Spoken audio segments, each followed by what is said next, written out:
Well, first I have to say you are so very cute. Oh. When you ask the question.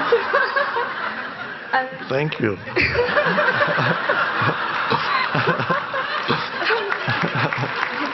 And then also, as I told Kim in the morning, I so wanted you to come to China. Oh, yes. I want to go too. Okay, that's good. I have been to Hong Kong, done retreats in Hong Kong, but not for some years. Mainland China, do you think they would be okay with me? Of course. I mean the government. Well, the government it should be okay. Yeah. You haven't done anything terribly wrong there before, right? No. So it should be okay. Okay. Because you're already so very popular in China. Yeah. Your books are very widely read. Yeah. And so many of my friends in the spiritual community, or even outside of this community, everybody just tells me how much they are expecting your visit. Oh, okay. Well, thank you. I will come. Oh, that's great, that's great. Oh, here finally comes my question. Yeah.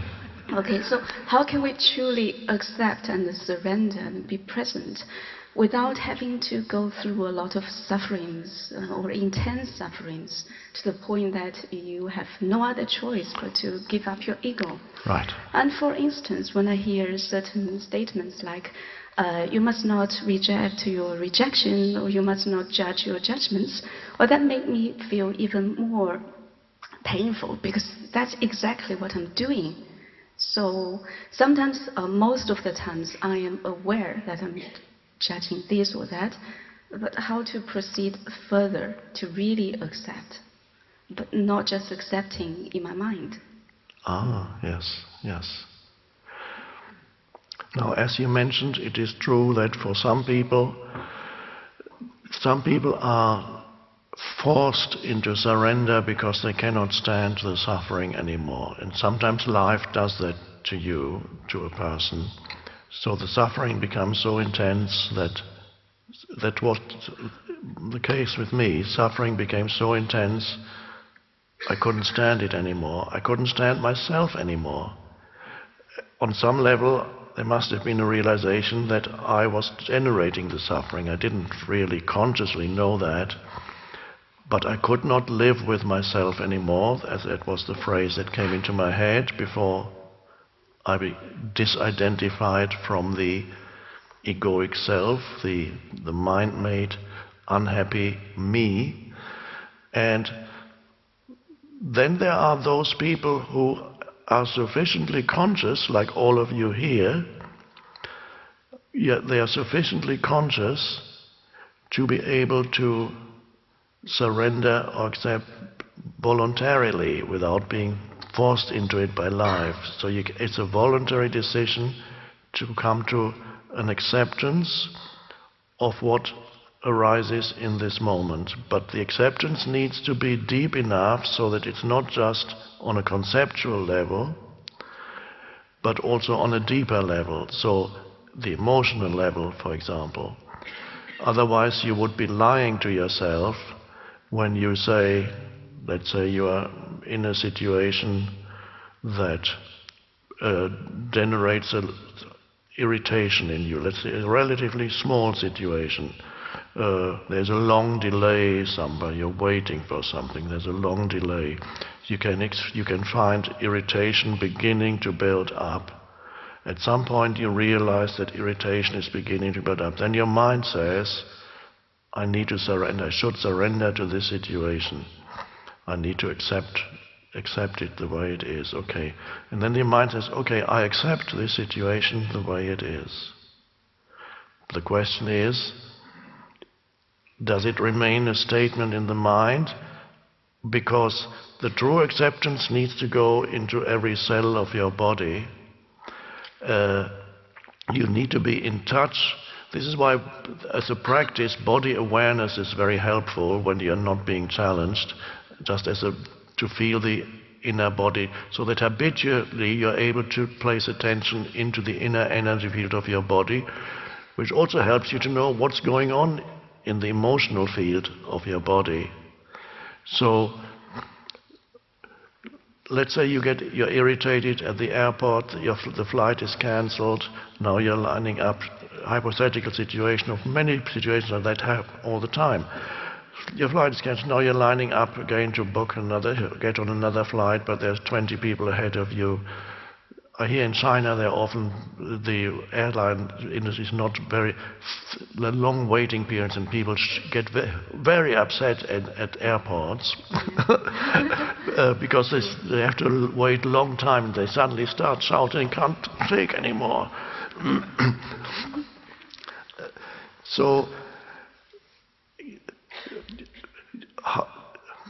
I accept this moment as it is, and then you need to detect within yourself whether you have really accepted it, because are you still feeling irritated or not? To be able to know if you're irritated or not, you need to know both whether your mind is continuing to produce thoughts of irritation, and maybe it is not because you have mentally decided you're not going to have any more.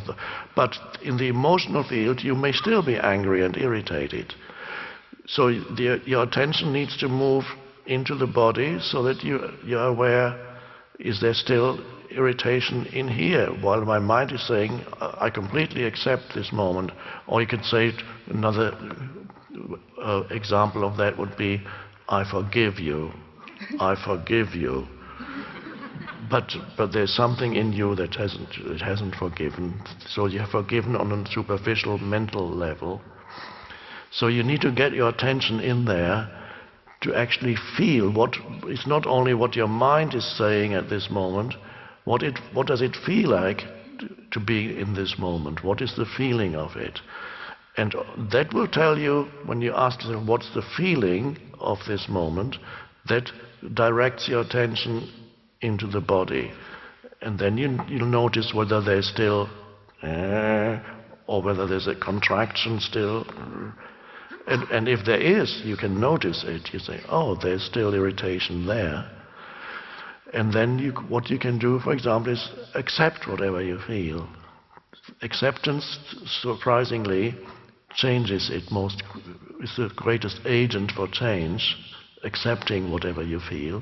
Because whatever you feel is non-acceptance, so you bring acceptance into the non-acceptance, which is in the contraction or the vibrational frequency of anger or irritation. You said, oh, it's okay to feel that. And sometimes it's possible to just drop it too. Sometimes it's saying, I don't really want that. So you take 1 or 2 deep breaths and release it from the body. And then you have released it both mentally, because the irritation usually starts in the mind making judgments about the situation you find yourself in.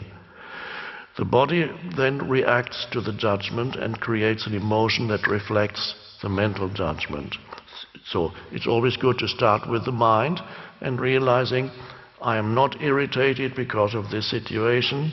I'm irritated because what your mind is commenting on this situation. That's an enormous insight.